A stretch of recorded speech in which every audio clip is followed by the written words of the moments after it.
하나님으로부터, 하늘로부터 받은 예수님의 권위라는 제목으로 나누는데요. 오늘 사실 말씀은 누가복음 20장 1절부터 19절까지를 다 봐야 되는 부분인데 우리가 앞에 부분만 조금 보고 있습니다. 되게 그 내용들을 좀 보면서 예수님께서 뭘 하시려고 하시는지 여러분에게 조금 다가오게 되기 바랍니다. 자, 우리 서론에서요. 구약 시대부터 예수님은 예언된 구원자입니다. 그러니까 인간에게 치명적인 문제가 생겼을 때부터 하나님은 단 하나의 방법, 오직 예수라고 하는 방법을 가지고 인간을 구원하시려고 계획을 세우셨습니다. 그거를 우리는 예정이라고 얘기하는 겁니다. 그래서 예정 속에 우리가 지금 들어가 있는 겁니다. 그래서 언제부터냐? 아담과 하와가 범죄하였을 때부터 예언된 구원자입니다. 이게 지금 첫 번째죠. 뭐라고요? 아담과 하와가 범죄하였을 때부터 예언된. 근데 계획은 그 전에 세워졌어요. 이 세상이 만들어지기 전부터 이미 세워졌지만 혹시라도 아담과 하와가 선악과를 안 따먹고 범죄하지 않았으면 굳이 구원자가 필요 없겠죠.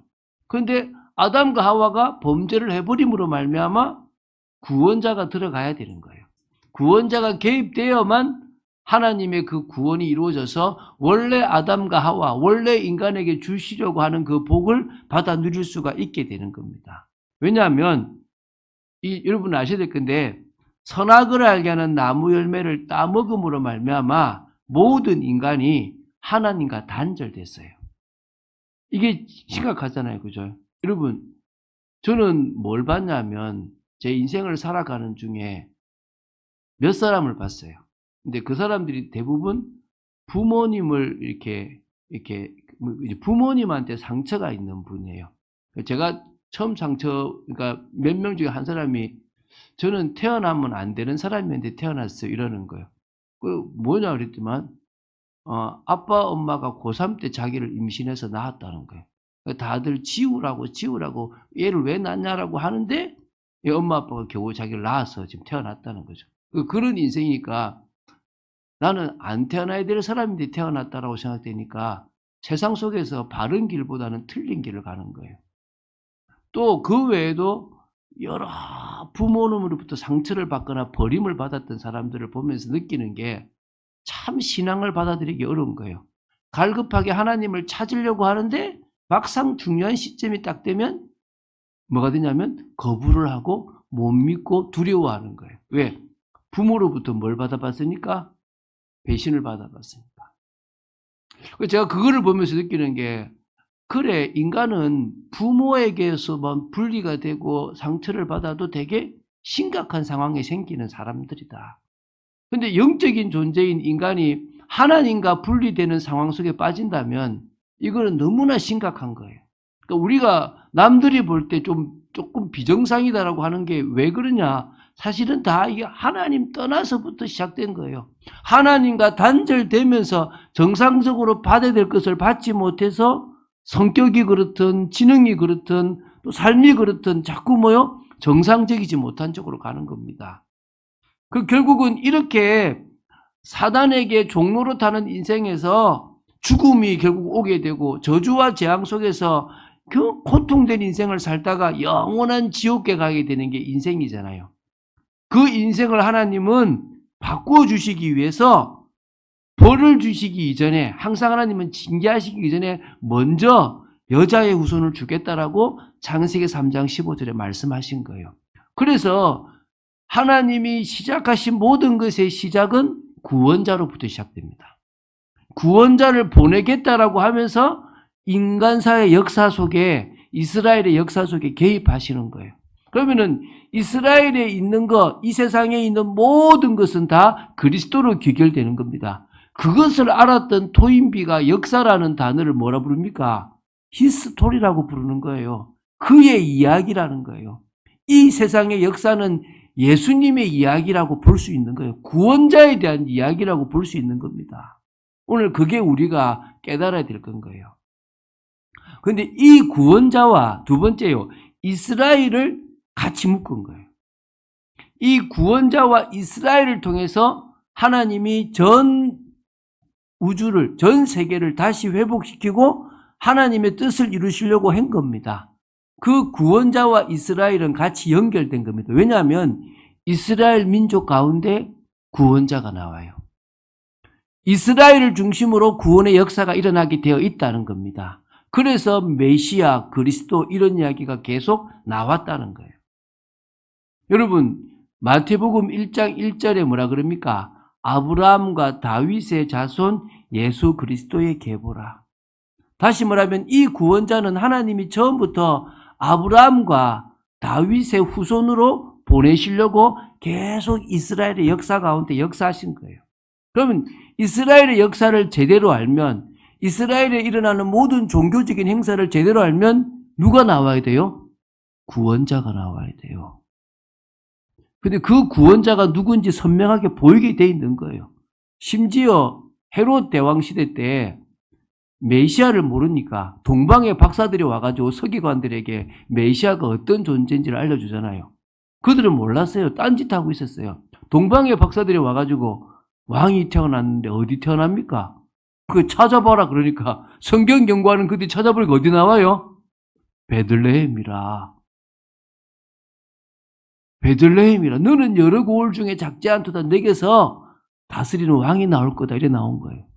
그 어찌 보면요, 이 성경을 보는 사람들도 성경에 관심이 없었죠. 모든 게 다 성경을 제대로 보기만 하면 예수님이 오실 때 당신이 메시아군요, 이렇게 나오게 되어 있다는 거예요. 믿습니까? 이 시대도 마찬가지예요. 우리가 진짜 성경 말씀을 계속 보고 있으면요, 딱 구원의 올바른 방법으로 가게 되어 있다는 거예요. 그게 안 되니까 자꾸 교회 다니면서 다른 것에 관심을 가지는 거예요. 특히 여러분, 이 이스라엘 중에서는 뭐가 있었습니까? 성막, 성전. 하나님이 딱 예표로 만들었어요. 여러분, 구약을 보면요, 믿음의 사람들이 하나님을 대면하면 했던 말들이 있어요. 오호라, 나는 죽게 되었다. 내가 하나님을 배웠다. 이렇게 나와요. 하나님을 뵐 수 없는 존재가 우리라는 사실을 아는 거예요. 그런데 그런 이스라엘 백성들이 하나님을 안전하게 볼 수 있는 장소가 성막이고 성전인 겁니다. 믿습니까? 그렇다면 이 성전은 예수 그리스도가 하나님 만나는 유일한 길이라는 것을 계속 증거해 주어온 방법인 거예요. 피제사를 계속 드리는 것도 복음 아니면 안 된다는 것을 계속 증거한 방법이라는 겁니다. 그래서 구약의 모든 사건의 핵심, 모든 절기, 심지어 율법의 핵심 다 한마디로 예수 그리스도를 증거하는, 자꾸 드러내는 한마디로 예수 그리스도의 그림자예요. 이해가 되십니까? 그러면 결국 누가 주인공입니까? 예수님이 주인공입니다. 그 주인공이 나타난 거예요. 그 주인공이 나타난 걸 모르고 이제 그 제사장들이 뭐라 한다면, 야, 왜 너는 너를 증거해? 선지자들은 다 하나님을 증거하고 메시아를 증거했는데 왜 너는 너를 증거해? 그 예수님이 뭐라고 했어요? 내가 그야. 야, 그들이 나를 증거해서 난 지금 내가 왔다고 얘기하는데 너희들 못 알아듣고 있는 거야? 이러고 있는 거예요. 와서 이야기하는데 전혀 관심이 없어요. 왜? 여러분, 저는요, 구약 성경을 보면서 우상 숭배하는 이스라엘 백성이나 어찌 보면은요, 헌금해가지고 이 헌금하면 복 받을 거고 교회 일하면 복 받을 거라고 생각하는 그거하고 같다고 봐요. 부적을 쓰는 거나 11조 하면 하나님이 내 경제 회복될 거라고 똑같다 생각하면 똑같은 거예요. 여러분 이해되십니까? 그렇잖아요. 제가 얘기해서 제가 돈이 너무 많아, 진짜. 너무 많은데 내가 돈이 많으면은 나를 돈 때문에 사랑하는 사람들이 많아가지고 제가 일부러 뭐요? 거지처럼 살아가. 비참하게. 그런데 그런 나를 사랑해주는 사람이 있으면 내가 진짜 뭐까지 줄 수 있습니까? 돈도 주고 다 줄 수 있잖아요. 하나님은 얘기해요. 돈을 사랑하는 것은 일만하게 뿌리다. 세상적인 것을 사랑하는 것은 멸망하는 거다. 너희들은 누구를 사랑해라?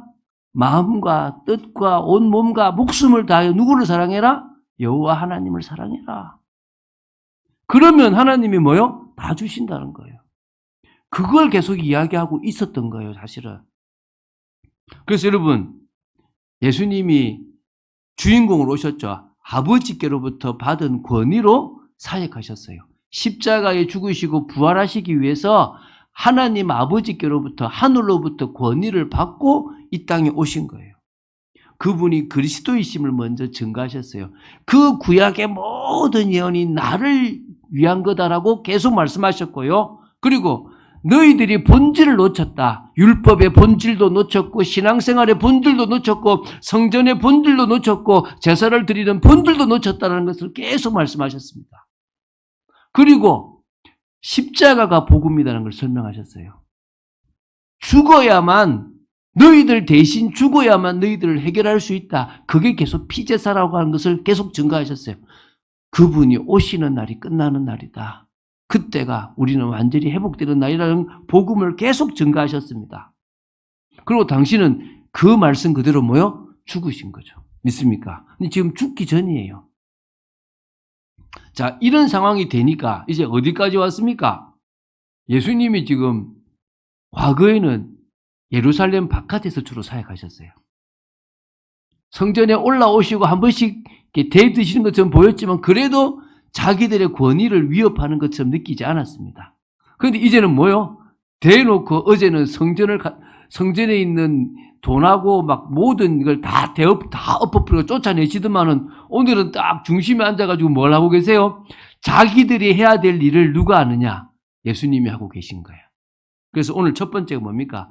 예수님의 권위적 사역을 위협으로 느꼈어요. 누가요? 종교 지도자들이.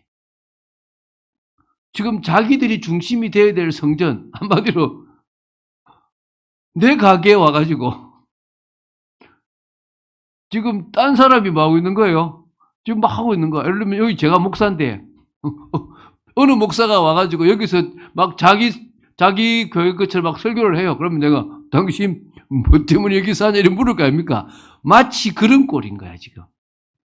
그게 아니죠. 사실은. 왜? 계속 하나님은 주인공이 올 거니까 주인공이 오면 주인공을 받아들여라. 그 얘기를 계속 하신 거잖아요.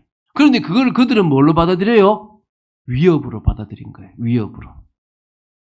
여러분, 성전은요, 종교 지도자들에게 권위의 중심지예요. 이 첫 번째. 뭐라고요? 이 성전이 종교 지도자들에게는 뭐라고요? 자신의 권위를 드러낼 수 있는 중심지예요. 그렇잖아요. 여러분, 제가 밑에 내려가면 여러분이나 저나 아이고 목사님 키 작네 이럴 거잖아요. 그럼 제가 어디에 있어요 지금? 강대상에 있잖아요. 여러분 뭐 듣고 있어요? 제 말 듣고 있잖아요. 아, 목사님 말씀이구나. 하나님을 말씀을 전하는구나. 이러고 권위가 있잖아요. 그러니까 대제사장, 바리새인, 서기관들은 성전에서 내 말 들어 이리 와. 성경 말씀에 하나님은 아브라함은 이러면서 뭐요? 권위를 부렸단 말이에요. 그렇잖아요. 이 예루살렘 성전은요, 유대인들의 신앙과 율법을 교육하는 것과 제사를 드리는 것과 심지어 이 나라의 행정적인 모든 것의 중심이었다는 거예요. 그러니까 성전을 중심으로 이 이스라엘이라는 나라가 다 움직이는 거예요. 그래서 여러분, 이스라엘에서 가장 큰 행정 조직은 뭡니까? 산헤드린 공회예요. 72명으로 구성되어 있는 산헤드린 공회가 가장 핵심이에요. 거기에서 결정되면요, 끝나는 거야, 끝나는 거. 대제사장, 제사장, 서기관, 바리새인 이런 종교 지도자들이요, 성전 제도를 딱 움켜쥐고 고난을 부리고요, 해석을 해요. 이게 맞아라고 하면서요, 딱 장악해가지고 백성들을 올가매는 거예요. 내 말에 순종해. 너희들은 내 말 안 들으면 벌 받아. 라고 하는 거예요. 그러면서 자기들은 잘 살죠. 저 봐라. 저 사람이 왜 병들은 줄 알아? 벌 받은 거야. 저 사람이 왜 가난한 줄 알아? 저 사람은 죄를 지어서 벌 받은 거야. 왜 내가 지금 잘 사는 줄 알아? 하나님이 나가 신앙생활 내가 잘하니까 복 주신 거야. 이러고 있는 거예요. 그걸 지금 성전을 중심으로 한 거예요. 하루에 3번 성전에 기도하러 가거든요. 그거 다 성전에서 폼 잡는 거예요. 이제 온다 사람들. 자, 해보자. 기도하는 거야. 구제. 그때 야 어제 야 가난한 사람들 구제하고요. 그 일들을 한 거예요. 그 일들을. 한마디로 성전에서 가르치는 권위는 그들의 종교적인 권력이었고 모든 것이었다는 거예요. 한마디로 이들에게는요, 성전이 자기들 말 그대로 힘을 과시할 수 있는 가장 좋은 거예요. 그러니까 여러분, 교회에서도요, 밖에 나가서는 힘도 못 펴는 사람들이 교회 와서 힘 펴는 사람들이 있잖아요. 참 우리 교회는 그런 분들이 없어서 감사하잖아요. 그런 사람들이 있다고요. 두 번째, 그러니까 이제 그들이 볼 때 예수님의 권위는 어떤 권위입니까? 통제 불가능한 영향력이야. 이거는 통제가 안 돼. 이거는 뭐 백성들이 우르르 자기한테 와야 될 백성들이 우르르 누구한테 가요? 쫙 가는. 예를 들면 여기 제가 우리 한 300명 된다 합시다. 근데 누가 이렇게 어떤 목사가 와서 앉아 있는데 내 말을 안 듣고 저쪽으로 확 다가. 그러면은 이 뭐요? 제가 지금 갑자기 위협을 느낄 거 아닙니까? 그렇죠? 그게 된 거죠. 한마디로 모든 이스라엘 백성들이 다 예수님께로 훅 몰려가고 말씀 들어 그러고 자기들은 뒷전으로 이거 뭐지? 이거 내 나와바리인데 왜 이러고 있지? 이러고 있는 거예요. 그래서 한마디로 이 예수님의 가르침은 저들의 권위에 도전한 거고 종교 지도자들이 해석하는 성경 해석과 예수님 해석이 완전 달랐어요. 그러다 보니까 종교 지도자들의 말이 다 위선이고 외식이고 또 그들이 잘못된 해석이라는 것이 지금 막 다 드러나 버리는 거예요. 거기다가 예수님 뭐 하십니까? 기적 일으키죠. 죽은 자까지 살려버리죠. 그럼 백성들의 마음을 다 사로잡았어요. 그런데 그런 그가 지금 성전에 와가지고 말씀을 전가하고 있으니까 도저히 이거는 지금 가만히 둬서는 안 될 상황인 거예요. 물론요, 다음 주에 할 것도 있어요. 정치적인 것도 있어요. 여러분, 이스라엘이란 나라가요, 정치적으로 안정을 찾기 위해서 대제사장 계열이 사두개인들이거든요. 이 사두개인들이 로마하고 아주 적정한 선을 딱 꺼놨어요. 그 선이 무너지면 로마는 이걸 공격할 수가 있어요. 그래서 그 적정한 선을 사두개파들이 지키고 있었던 거예요. 그런데 그 사두개파들의 그 적정한 선을 지금 누가 무너뜨리고 있습니까? 예수님이 무너뜨리고 있는 거예요. 그걸 이제 다음 주에 뭐 할 거냐면 이 세금을 바쳐야 됩니까? 말아야 될 거냐? 이게 되게 심각한 문제거든요. 그것 가지고 시비 거는 거예요. 그래서 지금 자기들은 지금 내외적으로 되게 지금 위협적이었단 말입니다. 그래서 이제 2절에 묻습니다. 뭐라 묻죠? 보십시오. 여기 이제 1절부터 읽어볼게요. 하루는 예수께서 성전에서 백성을 가르치시며 복음을 전하실세. 이 복음 우리가 말하는 십자가가, 그러니까 이 십자가라고 보면 뭐 안 되고 당장 예수님의 뭐 앞으로 일어날 당신이 오심으로 되어질 그런 일들을 말한다고 보시면 됩니다. 대제사장들과 서기관들이 장로들과 함께 가까이 와서 말하여 이르되 당신이 무슨 권위로 이런 일을 하는지 이 권위를 준 이가 누구인지 우리에게 말하라. 대제사장도 준 적이 없고 우리도 좀 준 적이 없는데 사내들인 공회에서는 준 적이 없는데 당신은 지금 누구 권위로 이 일을 하냐라고 물어요. 자, 이때 이제 종교 지도자들의 잘못을 다시 알려주신 분이 예수님이십니다. 이게 좀 두 번째입니다. 오늘 이제 우리 지금 이 두 번째를 보려고 합니다. 자, 이게 무슨 말입니까? 예수님께서는 이것을 너희들이 지금 내 권위가 누구 권위인지를 모르고 있구나라는 것을요, 예를 들어서 설명합니다. 그게 첫 번째인데요. 아버지께서 보내신 이 세례 요한부터 너희들이 거부하였다라고 하는 것을 이제 3절부터 8절에서 알려주세요. 여기 지금 첫 번째 뭐라고요? 아버지께서 보내신 세례 요한부터 거부했다는 거죠. 한번 제가 볼게요. 자, 대답하여 이르시되 나도 한 말을 너희에게 물으리니 내게 말하라. 이제 이 말이 이해가 좀 되죠. 지금 이제 자, 요한의 세례가 하늘로부터냐 사람으로부터냐. 자, 요한이 세례를 준 그 권위는 하나님이 준 거냐 사람이 준 거냐 이래 물어요. 이게 되게 중요하거든요. 그러니까 이제 그들이 서로 이제 의논하는 겁니다. 이 대답을 잘 못해요. 왜냐하면 만일 하늘로부터라고 하면 어찌하여 세례 요한을 믿지 아니하였느냐고 할 거라는 거예요. 그럼 누구 틀렸네? 라고 할 거라는 거예요. 또 6절에 만일 사람으로부터라고 하면 백성이 요한을 선지자로 하나님으로부터 온 하나님이 권위를 준 사람으로 인정하니 그들이 다 우리를 돌로 칠 것이라고 하는 거예요. 지금 뭐요? 진퇴양난이라 가지도 못하고 물러나지도 못하는 지금 상황인 거예요. 맞다. 하나님께로부터 왔다. 그러면 뭐요? 왜 너 안 섬겼는데? 이럴 거고. 안 믿었는데. 아니야. 사람이야. 그래서 우리 거부했어. 그러면 사람들이 어떻게 그게 사람이냐고 돌로 칠 거란 말이에요. 말할 수가 없는 거예요. 그러니까 7절에 대답하되 어디서부터인지 알지 못하노라 하니 예수께서 이르시되 나도 무슨 권위로 이런 일을 하는지 너희에게 이르지 아니하리라. 예수님은 답을 안 하신 겁니다. 못 하신 게 아니라. 왜? 어차피 꼬투리를 또 잡을 거기 때문에. 그래서 아예 입으로 안 하시고. 그런데 한마디로 제가 오늘 제목처럼 하나님으로부터, 아버지로부터, 하늘로부터 나는 이 권위를 받고 하고 있다. 그게 아니죠. 제가 서론에 말했잖아요. 지금까지 모든 역사가 나를 위한 역사야, 이 얘기를 하고 계신 거예요. 이스라엘의 역사를 따져봐. 나를 빼고 설명이 될 수 있겠어? 이거예요. 여러분 이해되십니까? 오늘 여러분에게 이게 이해되어야 돼요. 그러면서 이제 이걸 다시 한번요, 마지막 기회를 주세요. 그게 이제 두 번째 건데요. 포도원 농부 비유를 통해서 마지막 기회를 주신 거예요. 이게 9절부터 19절입니다.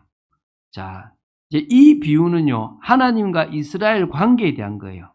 그러니까 하나님은 포도원 주인이고 이스라엘은 포도원을 소작하게 된, 새를 얻어서 이 포도원을 그러니까 관리하게 된 농부라고 보시면 됩니다. 제가 한번 읽어볼게요.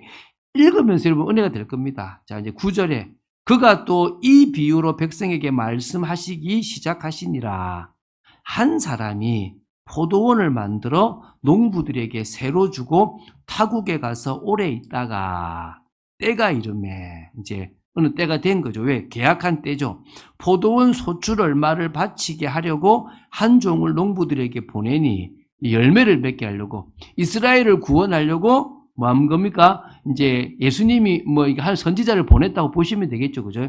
이제 한 종을 보냈습니다. 이 종은 선지자를 말합니다. 쉽게 말하면요. 농부들이 종을 몹시 때리고 거저 보내었거늘. 그래서 여러분 이스라엘 백성들은요, 선지자를 핍박하고 선지자를 죽인 사람들이에요. 그 얘기가 나오잖아요. 그죠? 다시 다른 종을 보내니 그도 몹시 때리고 능욕하고 거저 보내었거늘. 선지자들이 핍박 많이 받았잖아요. 엘리야도 핍박받아서 나만 남았습니다. 막 이랬잖아요. 그죠? 다시 다른 종을 보내니 그도 몹시 때리고 능력하고 거저 보내었거늘. 다시 세 번째 종을 보내니 이 종도 상하게 하고 내쫓은지라. 그러니까 세 번은 완전수예요. 계속 보냈다 이 말입니다. 또 똑같이 내쫓은 겁니다. 이제 포도원 주인이 이르되 어찌할까? 내 사랑하는 아들을 보내리니. 딱 지금 우리 예수님 보내신 거죠. 그죠? 그들이 혹 그는 존대하리라 하셨더니 내가 아들을 보내면 받아들이지 않겠냐라고 한 겁니다. 농부들이 그를 보고 서로 의논하여 이르되 이는 상속자니 죽이고 그 유산을 우리의 것으로 만들자고. 이게 지금 창세기 3장 15절에 여자의 후손을 발꿈치를 상하게 할 뱀의 후손들이에요. 믿습니까? 이 종교 지도자들이. 그러니까 종교 지도자들이 누굽니까? 한마디로 이 뱀의 후손들이라는 거예요. 뱀 자식. 사단의 자식들인 거예요. 포도원 밖에 내쫓아 죽였느니라. 포도원 밖이라는 것은 예루살렘 성 밖이에요. 지금은 예수님이 십자가에 달린 것이 성이 커져서 예루살렘 성 안에 있습니다. 그런데 예수님이 십자가에 달릴 때는 예수님이 달렸던 골고다가 성 바깥이었어요. 지금 포도원 바깥에, 성 바깥에 내쫓아 죽였죠. 그런즉 포도원 주인이 이 사람들을 어떻게 하겠느냐? 와서 그 농부들을 진멸하고 멸망받죠. AD 70년에 일어납니다. 포도원을 다른 사람들에게 주리라. 우리가 받았죠. 우리가 지금 포도원 관리하고 있죠. 소출 내고 있죠. 그죠? 사람들이 듣고 이르되 그렇게 되지 말지어다. 말하시어다. 그렇게 되면 안 됩니다. 이제 그들을 보시며 이르시되 그러면 기록된 바 건축자들의 버린 돌, 종교 지도자들이 버린 돌, 이스라엘이 버린 돌이 모퉁이의 머릿돌, 하나님이 세우시는 건물의 머릿돌이 되었다라고 하는 말씀이 그냥 있겠냐. 예수님이 결국 죽어서 모든 것의 기초가 되어진 거다 이 말이죠. 무릇 이 돌 위에 떨어지는 자는 깨어지겠고 이 사람 위에 떨어지면 그를 가루로 만들어 흩어지리라. 우리가요 그리스도를 제대로 받아들이지 못하면 끝나는 겁니다. 믿습니까? 그래서 지금 보십시오. 서기관들과 제사장들이 대성지 예수의 이 비유는 자기들을 가리켜 말씀하신 줄 알고 즉시 잡고자 하되 백성을 뭐하더라고요? 두려워하더라. 여러분 이해되십니까? 오늘 이 내용이 여러분 이해되시길 바랍니다. 한마디로요, 지금 오늘 두 번째 예수님께서 말씀하신 이야기죠. 이스라엘이라는 포도원 농부처럼 전 열매를 맺어서 소출을 내게 해서 전 나라를 구원하려고 하는 제사장 나라로 이스라엘을 만들었는데 그들은 지금 주인이 원하는 방식대로 한 번도 하지 못했고 오히려 종을 보내서 이야기하면 때려 죽였다. 3번이나. 그 말은 완전히 계속 그렇게 해왔다. 그래서 아들까지 보냈는데 아들까지 죽여버렸다. 그럼 이 말은 뭡니까? 지금이라도 회개해라 이 말입니다. 지금이라도 돌아서라 이 말이죠. 물론 절대 안 돌아서겠죠. 그죠? 자, 이제 3번째입니다. 자, 이게 지금 우리가 지금 계속 여러분들이 이걸로 가야 돼요. 이 예언의 성취를 보면서 우리가 가져야 할 믿음입니다. 여러분, 우리가 누가복음을 시작할 때 제가 여러분들에게 얘기했죠. 아, 예수님이 진짜 그리스도 맞네. 이게 머리가 아니라 뭐로 와야 돼요? 가슴으로 와야 돼요. 여러분, 많은 사람들이 야, 돈 없으면 큰일 나네. 이게 뭐로 왔어요? 머리가 아니라 가슴으로 왔어요. 첫 번째 막 10대 때나 이럴 때는 나는 꿈을 향해 쫓아가. 근데 20대가 되고 이제 30대가 되니까 뭐요? 돈 없으면 꿈도 못 쫓아. 그게 뭐요? 머릿속에서 돈이 아니라 뭐요? 돈 벌어야 되겠네. 이게 되는 거예요. 근데 우리는 이 성경 말씀을 보고 신앙생활 하면서 뭐가 돼요? 아, 예수가 그리스도구나. 예수가 진짜 전부구나가 아니라 그게 뭐요? 마음으로. 아, 저분 아니면 내 인생 아무것도 아니네. 저분 아니면 나는 없는 거나 마찬가지네. 그래서 제가 옛날에 찬양 중에 빛이 없어도 환하게 다가오시는 주 예수 나의 당신이여라고 하는 찬양을 좋아했거든요. 나는 없어도 그분이 계시면, 나는 있어도 그분이 없으면 나는 아무것도 아닌 거예요. 믿습니까? 주님 없는 것은요, 아무것도 아닌 거예요. 오늘 첫 번째, 그리스도에 대한 사실적인 믿음이 가슴으로 와야 될 줄로 믿습니다. 예수님이 하나님의 아들 그리스도 구원자. 제가 이게요 96년도에 딱 왔어요. 92년도에 93년도에는 제가요 대학 다니면서 믿는 표는 했어요. 나는 술 안 마신다 얘기했어요. 그런데 자신 있게 그들에게 넌 나 만나야 산다. 너 예수 만나야 산다. 이 얘기 못했어요. 그래서 진짜 친한 친구하고 같이 사순절을 보내기도 하고 같이 고난주간을 보내기도 했지만 진짜 친구들에게 말 못했어요. 근데 제가요 이게 머리가 아니라 가슴으로 딱 다가온 순간부터는요 말하지 아니할 수 없는 거예요. 너 그 쫓아분들 뭐 할 거냐? 이게 되는 거예요. 빨리 와라. 여러분 오늘 여러분에게 이 답이 나게 되기 바랍니다. 하나님께서 약속하신 구원자, 지금 구약과 신약 전체에서 계속 말씀하시는 유일한 구원자, 우리가 온전히 믿고 의지해야 될 구원자 그리스도, 그분은 오직 누구밖에 없다? 예수밖에 없다. 내가 이분을 통해서 진정으로 해방과 자유와 구원과 평안과 기쁨을 누릴 수 있다. 여러분 맛보셨습니까? 여러분 돈이 뭘 줬습니까? 근데 돈이 더럽잖아요. 얼마나 더럽습니까? 근데 그 돈이 기쁨을 주잖아요. 그 돈이 우리에게 만족을 주잖아요. 그런데 만족만 주는 게 아니라 부작용이 있어요. 그 돈 때문에 생기는 많은 부작용들이 있고 폐해가 있고 위험성이 있다고요. 그런데 예수 믿는 것은 위험성이 없어요. 예수 믿는 것은 부작용이 없습니다. 예수 믿는 것은 끝까지 기쁨이 넘치는 겁니다. 우리는 첫 번째도 믿음이고 끝까지 믿음으로 가야 될 줄로 믿습니다. 예수 그리스도께서 나에게 있어서 그리스도인 거예요. 여러분, 이게 참 어려워요. 남의 문제에서는요, 되게 좀 좋아요. 뭐, 권사님, 그리스도입니다. 예. 권사님, 아픈 거 그리스도입니다. 이래 돼요. 막상, 날 조금 아프면 막, 왜 나한테는 이런 걸 이러고 있다니까요. 근데 뭐요? 더 큰 문제가 와도, 나에게도 그리스도다. 할렐루야. 나에게도 당신은 그리스도입니다. 이 정도가 아니라 다 망해도 나는 그리스도로 다 얻었습니다. 할렐루야. 여러분, 그런 여러분 되시기 바랍니다. 근데 그분이 이제 뭡니까? 나의 주인. 이제 내 인생 아닙니다. 주님이 피로 값주고 사신 주님의 인생입니다. 나는 당신의 말씀에 순종하겠습니다. 여기까지 가는 게 사실적인 믿음입니다. 할렐루야. 여러분이 그런 믿음 되시기 바랍니다. 자존심 내려놓으세요. 아집 내려놓으세요.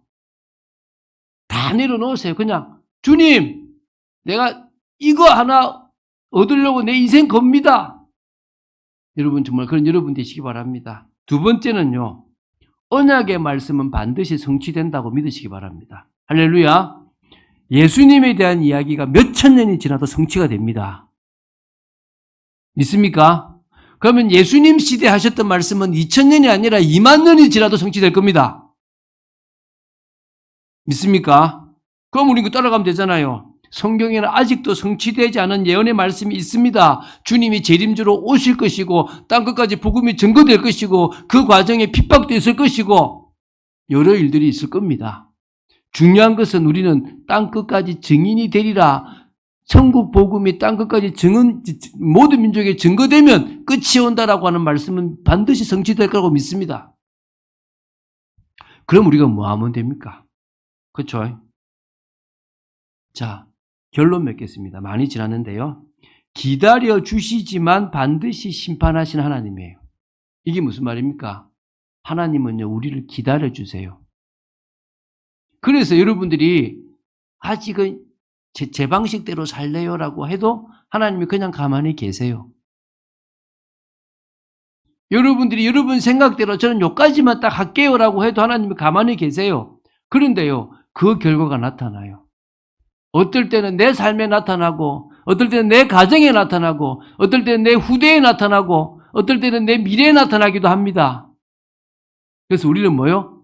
지금 주님이 원하시는 사실적인 믿음과 언약 성취에 대한 확신을 가지고 순종하고 나가면 되는 거예요. 그러면 지금 어려울지 모르지만 나중에 달라집니다. 저는 어떨 때는 저희 가정에서 제가 싸울 때가 있어요. 왜? 자녀들이나 모든 가문의 사람들이 너 왜 그러냐라고 저한테 얘기할 때가 있어요. 그런데 저는 뭐하느냐? 뭐하고 싸우냐면은 하나님의 말씀 앞에 제가 아무것도 안 하고 그 말씀을 기다리고 나아가는 것만 하거든요. 왜죠? 제가 그거 말고 할 게 없어요. 오늘 오예배 때 얘기할 건데요. 제가 참빛교회에서 할 게 없어요. 제가 할 건 말씀 전한 것밖에 없습니다. 역사는 누가 하셔야 됩니까? 하나님이 하셔야 돼요. 저는 심판하실 하나님을 믿습니다. 셈을 계수하실 하나님을 믿습니다. 그 믿음으로 나아가는 여러분 되시기를 주 예수 그리스도의 이름으로 축원드립니다. 주는 그리스도시요 살아계신 하나님의 아들이심을 고백합니다. 이제 절정으로 향해 가고 있습니다. 예수님께서 십자가 지시기 전에 마지막으로 이 갈등의 완전 절정이 이르러서 이제 드디어 폭발 직전입니다. 이럴 때 우리는 이 모든 상황을 보면서 그리스도구나, 전부구나, 언약은 반드시 성취되는구나, 이게 믿음으로 탁 다가오고 아버지 하나님 이제 우리 현장이 보여지게 하여 주시옵소서. 내가 겁먹을 현장이 아니라 저들이 이미 겁먹고 벌벌벌 떠는 현장을 보게 하여 주시옵소서. 하나님이 주신 응답의 현장이고 언약이 성취될 현장임을 보여 주시옵소서. 주 예수 그리스도 이름으로 기도드립니다. 아멘.